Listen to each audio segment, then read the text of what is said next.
Right now, Pittsburgh's best sports show is about to begin.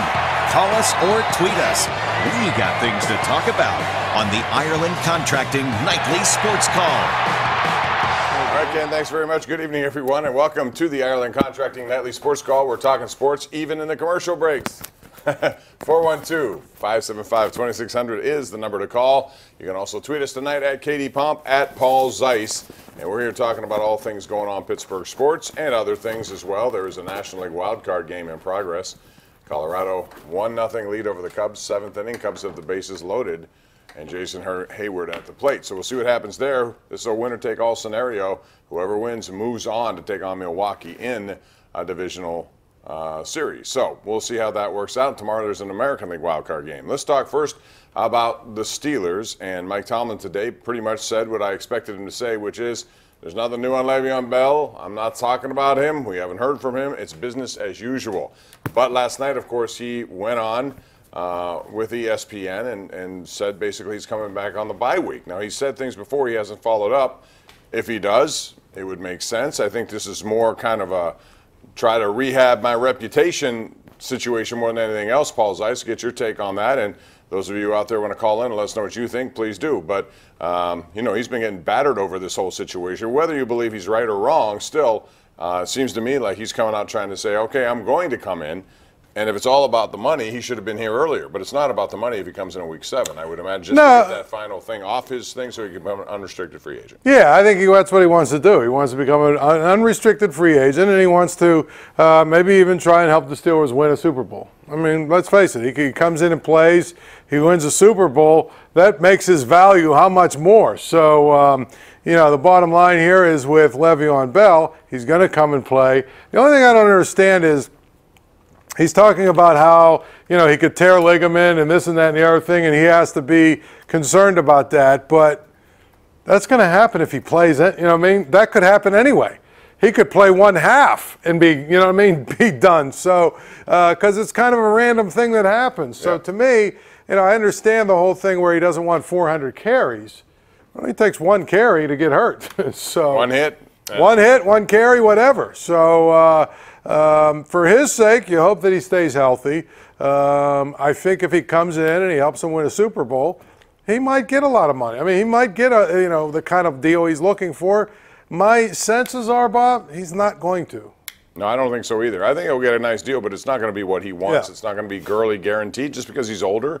And I just don't think teams out there want to be in a situation of guaranteeing that kind of money to a guy who could be one step away from being out of the NFL for a long period of time. Who's 27 in February. Right. So, I mean, bottom line is that's not necessarily young. Gurley's 21 going on 22. There's a big difference there, and they gave that money up front. But the Steelers have other worries this week. It's Matt Ryan and the offense coming in, and so far, even though they're 1-3, this is another example, though, of how early in the season you never know what you're going to get. People had Falcons in the Super Bowl. In fact, a lot of them had Falcons Steelers in the Super Bowl. That doesn't look so good right now, but there's a long way to go. Both defenses are really struggling. What do the Steelers have to do? It starts with pressure. They haven't been able to get any. I say blitz more. What do you say? Well, I mean, they've got to figure out a way to put pressure on the quarterback. You know where it starts? Hayward, Tuitt, Hargrave. They need to start winning battles up front. They have not won battles up front. They've kind of gotten manhandled a little bit by offensive lines. That's where it starts. You've got to win those battles with your defensive line, and then if you do that, now this. I mean, Bud Dupree's sack. You know, the one play he seemed to make in the last game. His sack was 100% a product of Cameron Hayward winning his battle, forcing a double team, and creating a And that's what's supposed to happen. Exactly, and that's what's supposed to happen. But it hasn't happened, Bob. I mean, that's the bottom line. All right, also, we're talking about the hockey season, which is almost here, and the Penguins come into this one as deep as they've been. The opener is going to be tomorrow in the NHL, Capitals-Bruins, but then the Caps come here on Thursday. Paul, I look at this Penguin team, and I think Jim Rutherford has his deepest team. They've made a concerted effort to go out and get, better third and fourth lines. So they have 4 lines that can roll at you. They're pretty deep defensively. Who's the key to the Pittsburgh Penguins this year if they are to go where they want to go back to go? Well, can I have a 1A and 1B? Sure. Derek Brassard and Matt Murray. I would go Matt Murray, Derek Brassard. Right, I'm just saying, whatever order you want to say, those are the 2 guys to me that hold the key to this team. If Brassard is the guy that they thought they traded for, it really makes this team real difficult to deal with. And if Murray kind of bounces back, I don't want to say he had a bad season last year, but he was inconsistent. He wasn't as great. He talks about it, in his offseason. He's talked about it a lot, that he wasn't as good as he needed to be or consistent. If he bounces back and Derek Brassard is who they think he is, I just think this team is going to be a real hard team to deal with. Tough team. And you have Riley Shane playing fourth line. You have Cullen you could put there and move him to the wing. You have a deep defense. But it all starts with goaltending. When Matt Murray last won the Stanley Cup, his second in 2 years, he had a .925 save percentage. Last year, dropped to .907, and I think that's where it starts. If he plays the way he's capable and keeps them in games, they have too much talent not to. Although, I think the Eastern Conference is going to be very loaded. We'll talk about that and more when we come back. We're due for a break. It's 412-575-2600. Call us, air your opinions right now live on Pittsburgh CW. The Ireland Contracting Nightly Sports Call is brought to you by Ireland Contracting, Pittsburgh's #1 home exterior expert in roofing, siding, windows, and gutters. Looking for exceptional roofing? Ireland Contracting is Platinum Preferred certified by Owens Corning, the industry leader in total roofing protection, featuring SureNail technology and guaranteed performance. Our expert Amish crews are able to complete most roofs in just 1 day. Make Ireland Contracting your choice for siding, windows, and doors, and seamless gutters. Find out more at IrelandContracting.com or call us at 1-800-NEW-ROOF and schedule a free estimate today. Kansas, performing the 7 million selling album Point of No Return in its entirety for the very first time. Saturday, October 6th, Heinz Hall. Reserved seats on sale now. Produced by Rich Engler Presents. I'm Jamie Bordas. At Bordas & Bordas, we don't just get great results for our clients, we also understand the 21st century. Your time is valuable, and you may find it hard to schedule an appointment with a lawyer. That's why you can go to our website and start the process 24 hours a day, 7 days a week. We'll review your initial inquiry and get back to you quickly. Check it out at bordaslaw.com. Bordas & Bordas, fighting for justice. We are back live right here, Pittsburgh CW, Ireland Contracting Nightly Sports Call at 412-575-2600. The Bordas & Bordas Hotline. Bob Pompeani, joined by Paul Zeise tonight from the Pittsburgh Post-Gazette and 93.7 The Fan.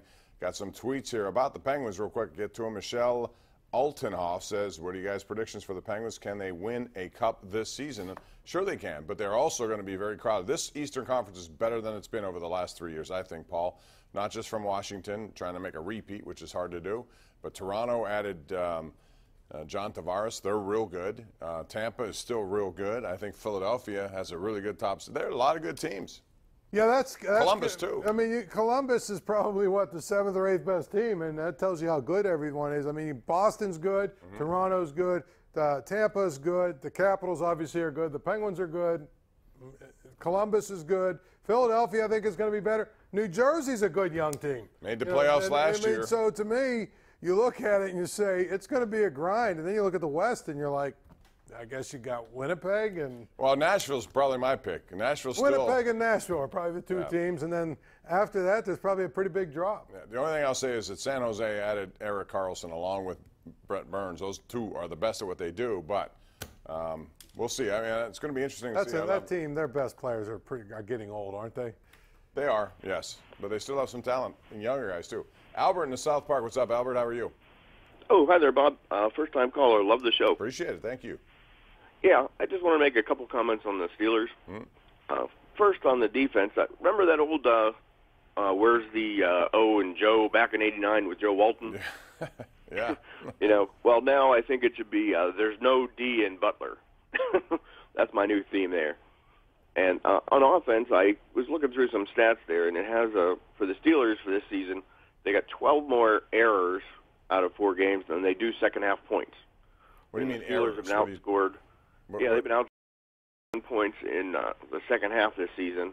Well, they haven't scored in the second half. Albert, and thank you for the call. Appreciate you being a caller. They haven't scored in the last 2 games in the second half. I don't know what happens, but all of a sudden, after 30 in Tampa Bay, they show nothing in the second half and hang on, luckily, to win that game. And then in a game that was close in Baltimore, Paul, I mean, it really never was out of control. It was just field goal game, basically, all the way through. Remember we talk about every year before the season, boy, this is the offense that's going to average 30 a game. They haven't done it yet. Well, they got 30 into one game, but they're not averaging it right. Remember, this is every single offseason the last 4 or 5 years.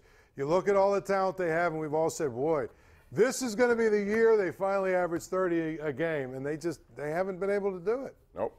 Well, we'll see. Still a long season, like I said, and Mike Tomlin addressed that today a little bit. We'll see what goes on with that. Let's go out to line 4. That's Clint in Altoona. Clint, go ahead. Yeah, thanks a lot. Yeah, I was basically willing to discuss that as well, about the last 2 games not scoring in the second half. What do you guys think the problem is if just, not Le'Veon Bell being out there, is that big of a deal? They said a little bit today about him not being the table setter of the offense. And, defensively, obviously the focal point of the year so far, and you guys mentioned it last night, that, they don't have guys like Aaron Smith and Hampton out there like they used to, and you couldn't run on them at all. I mean, they had a streak of non-100-yard rushers against them now. Seemingly everybody runs on them, and I think they're great linebackers in the 2000s and the early 2000s, Porter, Timmons, Woodley. They got the bulk of the pressure on the quarterback and sort of masked the deficiencies of their secondary a little bit, even when they were going to Super Bowls. But, now they don't have that kind of linebacking core. Now they're finding out some of these guys that, are back there in coverage aren't very good. One works for the other. Paul, what do you think about all of that? Well, I mean, I think the big thing is, start with the offense not scoring again. I didn't think Ben Roethlisberger played well in the second half. No, he didn't. That was the problem. I mean, he missed a lot of throws. They had plays on third down where he had opportunities to make plays, had some opportunities to make plays down the field, and he didn't connect. So that, to me, when your quarterback doesn't play well, and you know what, he does the show on the Fan every Tuesday morning. He said as much this morning. He did not throw the ball well. He didn't feel, he threw the ball well the entire game, but especially in the second half, he left too many plays out there. But I also think he's good enough and he's proven himself enough that he's going to be fine. He's going to be fine, but what I'm saying is, he didn't play well. People are looking for all these reasons why they couldn't score in the second half. Well, I'll say, though, they got away from the run altogether, and I realize they only had 19 yards rushing, but in the second half, they hardly ran the ball. And again, it was a 3-point game for large portions of that. And if you do that just to get a second and shorter or a third and short, as opposed to you throw on every down incomplete, and all of a sudden second and long, you throw again, third and long, you're throwing again. You're throwing all the time. And I think the defense, that's a good enough defense where they can make you pay that way. Yeah, and I think the other thing is, a couple of incomplete passes, and then, you're talking about maybe a drive that lasts 45 seconds, a minute at the most, and you're putting your defense back out there to go 3 and out. I think the thing, too, is when you look at it, the running game, to me, the Baltimore went 7 possessions. After they got up 14-0, they went 7 possessions where they scored a total of 6 points. And the Steelers couldn't capitalize on that. Yeah, that's true. Let's go to Aaron in Green Tree. Aaron, you're on the sports call. Go ahead.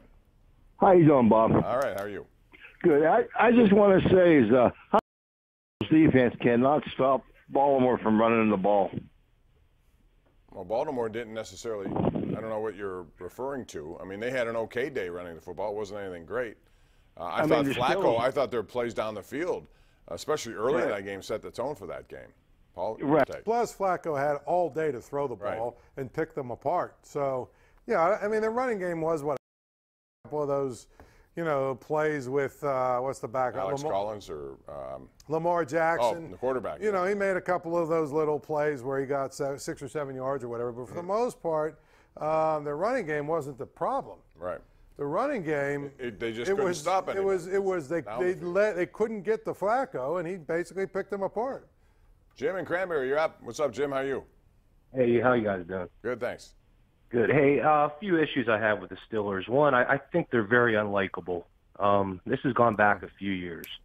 You have a team that's won 3 playoff games in 10 years with an abundance of talent, especially on the offensive side of the ball. You have a team that overlooks a Jacksonville team last year that completely destroyed them at home. You have a team that's highly penalized. You have a team that's completely confused on the field over and over and over, especially on defense. You have a team that burns timeouts in the second half like they're in the first half. When are we going to say this coaching is atrocious? Well, first of all, they've never been in the top 10 in penalties until the start of this season. So if you're going to look back and say that's been the trend for the last 5 years, it's not been the trend for the last 5 years. I do think, however, that there is a discipline issue, and it has to. When you win, you can sweep that stuff away, and nobody ever says anything, Paul. But when you lose, it comes magnified and it gets worse. So that's what losing is all about. When you're 1-2-1, those problems not only continue to exist, they get worse. I mean, again, there's a lot of different ways that lack of discipline sort of manifests itself. Penalties at times, right. The penalties, but also confusion in the secondary. Guys getting on and off the field, making the right play, making the right block, the right read. There's little things like that. Those things add up to losing football games. They do. So to me, you got to pay attention to detail, and they've got to get better at that. They've got to get better at paying attention to detail and sort of buttoning things up. But I will say this: it's only 1-2-1. There are a lot of teams that I expected to be really good, and they're not really good. It's a long season. We'll see how things pan out. I remember last year, Kansas City was 5-0.